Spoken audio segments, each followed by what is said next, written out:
Halo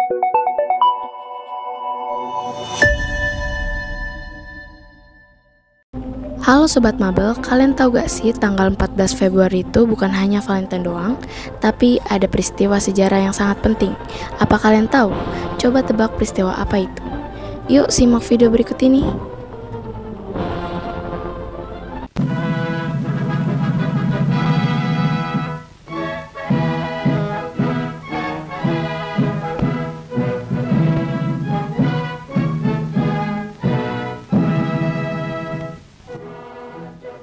Februari 1945, peristiwa pemberontakan tentara peta. Sekitar 6 bulan jelang proklamasi kemerdekaan Republik Indonesia atau tepat pada tanggal 14 Februari 1945 terjadi peristiwa bersejarah. Sebuah peristiwa pemberontakan yang dilakukan sebuah batalion peta atau disebut pembela tanah air di Blitar, Jawa Timur. Sodanco sendiri merupakan jabatan dalam struktur peta yang disebut juga sebagai Komandon Pleton. Supriyadi adalah salah satu Sodanco dalam pasukan peta. Berikutnya ada sejarah singkat pembentukan peta. Peta merupakan organisasi militer yang dibentuk oleh pemerintah militer pendudukan Jepang di Indonesia yang didirikan pada bulan Oktober 1943. Jepang merekrut para pemuda Indonesia untuk dijadikan sebagai tentara teritorial guna mempertahankan Pulau Jawa, Bali, dan Sumatera sebagai antisipasi jika terjadi penyerangan yang dilakukan oleh pasukan sekutu seperti Amerika Serikat, Inggris, Australia, Belanda yang berada di front pertempuran Asia Pasifik pada Perang Dunia Kedua. Tentara-tentara peta mendapatkan pelatihan militer dari tentara pendudukan Jepang di Indonesia. Pasca pemberontakan, sebanyak 78 orang perwira dan prajurit peta dari Dai dan Blitar ditangkap dan dijebloskan ke dalam penjara untuk kemudian diadili secara militer di Jakarta. Sebanyak 6 orang divonis hukuman mati di Ancol pada tanggal 16 Mei 1945.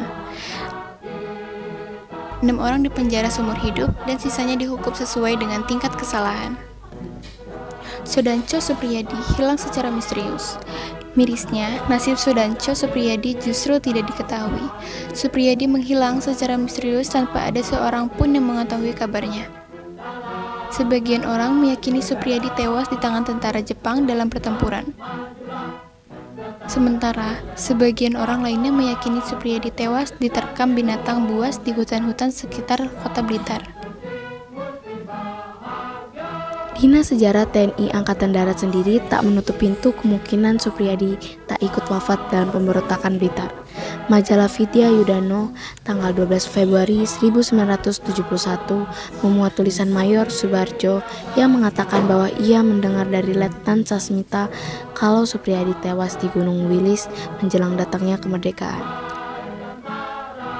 Setelah Indonesia merdeka, Sodanco Supriyadi diangkat oleh Presiden Soekarno sebagai Menteri Pertahanan dan Keamanan Republik Indonesia yang pertama. Namun, Supriyadi ternyata tidak pernah muncul untuk menerima mandat tersebut hingga saat pelantikan para menteri. Kemudian, saat para menteri dilantik oleh Presiden Soekarno, tertulis Menteri Pertahanan belum diangkat.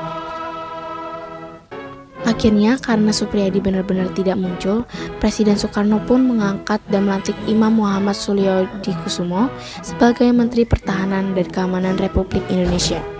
Meski begitu, pemerintah Republik Indonesia tetap mengakui jasa-jasa Supriyadi dan akhirnya mengangkatnya sebagai salah satu pelopor kemerdekaan serta sebagai salah satu pahlawan nasional Indonesia. Untuk mengenang perjuangan pemberontakan tentara peta pimpinan Sodanco Supriyadi, tepat di lokasi perlawanan didirikan monumen peta yang terdiri atas 7 buah paturan tentara peta dalam posisi siap menyerang, di mana patung Sodanco Supriyadi diletakkan tepat di tengah monumen sebagai pimpinan pemberontakan peta.